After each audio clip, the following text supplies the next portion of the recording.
Hey guys, in this video, I'm gonna show you how you can invite and play Showdown with friends in Madden 27. It's pretty easy.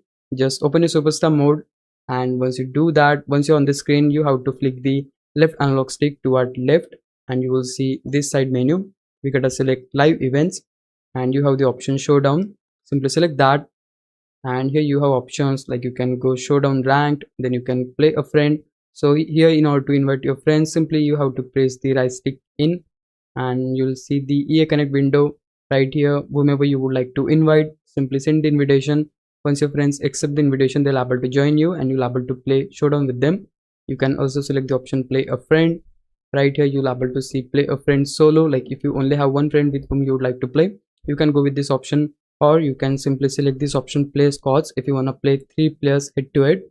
And simply, as I said, to invite your friends, you have to press the right stick in, and you'll see a connect window. Whomever you would like to invite, simply send the invitation, and once your friends accepts, they'll able to join you and you'll able to play Showdown with them. And that's pretty much of it. Hope this would help out. If it did, please leave a like and subscribe my channel. Thanks for watching.